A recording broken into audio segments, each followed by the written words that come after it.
बिहार की राजनीति में जो बादल था वो बादल धीरे धीरे छटने लगा है। जहां एक तरफ राज्यसभा को लेकर के राष्ट्रीय जनता दल और जदयू के भीतर ऊहापोह की स्थिति थी, कौन जाएगा कौन नहीं जाएगा, इसी इंतज़ार में भारतीय जनता पार्टी भी थी। और अब जबकि तेजस्वी यादव देश लौट गए हैं तो ऐसी स्थिति में लालू प्रसाद के फैसले पर उन्होंने मुहर भी लगा दी है और कौन जाएंगे राज्यसभा ये लगभग फैसला हो चुका है। फयाज अहमद का नाम आ रहा है और मीसा भारती का नाम तो लगभग पहले से फाइनल था, जो भारत लाइव ने आपको बताया भी था। अब ऐसी स्थिति में आप समझ सकते हैं कि जहां एक तरफ राष्ट्रीय जनता दल ने जो बातें हैं उसे फाइनल कर दिया है, राज्यसभा के सदस्यों का नाम फाइनल कर दिया है, अब इस पर कोई भी कयास लगाया जाना संभव नहीं है और न ही इस पर आगे कहा जा सकता है कि नीतीश कुमार और लालू प्रसाद मिलकर के कोई बड़ा खेल करेंगे। लेकिन एक गेम अभी बाकी है। जैसा कि आप सभी जानते हैं कि इस पूरे मामले में आरसीपी सिंह केंद्र बिंदु में रहे हैं और आरसीपी सिंह नीतीश कुमार के बीच की दूरियों को लेकर के कई तरह की बातें सामने आ रही थी। कल पूरे दिन जिस तरह से बिहार की राजनीति में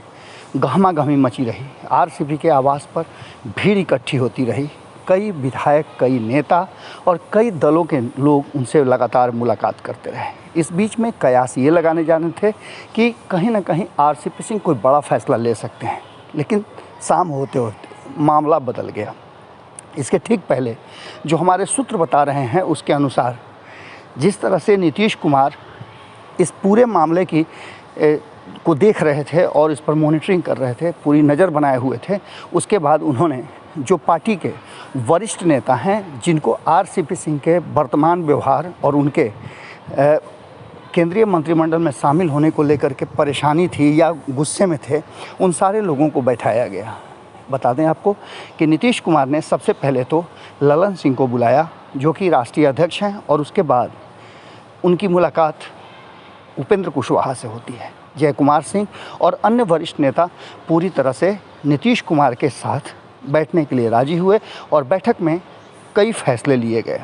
इससे ठीक पहले आपको बताया था हमने कि नीतीश कुमार मंत्रिमंडल की बैठक में भी शामिल हुए थे और ये मंत्रिमंडल की बैठक 1 महीने बाद हुई थी। इसका सीधा मतलब आप समझ सकते हैं कि नीतीश कुमार की नाराज़गी थी और इस नाराज़गी को लेकर के कहीं ना कहीं आरसीपी सिंह के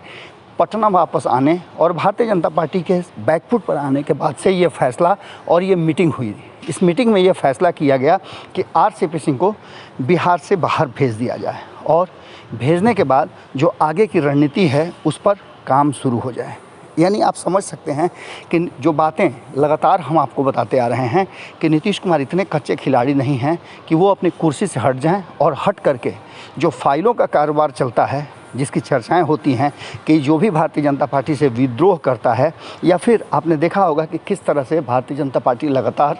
अपने साथियों के साथ व्यवहार करती रही है जो उसके अलग होते रहे हैं। अब ऐसी स्थिति में आप समझ सकते हैं कि आरसीपी सिंह को राज्यसभा भेजना न भेजना नीतीश कुमार पर निर्भर करता था और अब जबकि ये तय माना जा रहा है कि राज्यसभा के लिए आरसीपी सिंह का नाम फाइनल कर दिया गया है और आरसीपी सिंह को राज्यसभा भेजने के बाद नीतीश कुमार और उनकी टीम एक बड़ा खेल करने वाली है। क्या है ये खेल, हम पड़ताल करने की कोशिश कर रहे हैं, लेकिन कोई बड़े खेल के अंदेशे को लेकर के और उसकी चर्चाओं को लेकर के बिहार की राजनीति में एक बार फिर से गहमागहमी बढ़ गई है। नीतीश कुमार के फैसले पर सबकी निगाहें टिकी हुई हैं और देखना होगा कि नीतीश कुमार जो चर्चा चल रही है कि रास्ते से हटा करके, यानी बिहार की राजनीति से पहले भी आरसीपी सिंह दूर हो गए हैं और अब जबकि आरसीपी सिंह को दूर करके राज्यसभा भेज दिया जाएगा, उसके बाद आप समझ सकते हैं कि नीतीश कुमार और उनकी टीम कोई बड़ा गेम करे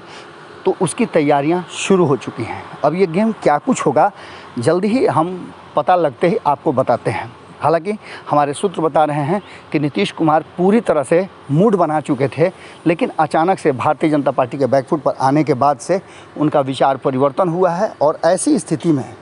देखना ये होगा कि ये संबंध भारतीय जनता पार्टी के साथ नीतीश कुमार का कितना लंबा चलता है। जुड़े रहिए भारत लाइव के साथ, खबरों का सिलसिला लगातार जारी है। होने वाली बिहार की हर छोटी बड़ी घटनाओं पर हमारी नज़र है, आपकी नज़र भारत लाइव पे होनी चाहिए। अगर ये वीडियो पसंद आई और वह बिहार के राजनीति और बिहारियत से सरोकार रखेनी तो सब्सक्राइब बटन दबा के चैनल के सब्सक्राइब कर ली। ओजे एगो घंटी बा, ओकरा बटन दबा देला से कुल सटीक और मारक खबर रुआ मुफ्त में मिल जाई। अगर रउआ पत्रकारिता के हमनी के नया प्रयोग में सहयोग कर चाहतानी तो ज्वाइन बटन दबा दी। पेटीएम नंबर नोट कर ली 9386816700। धन्यवाद।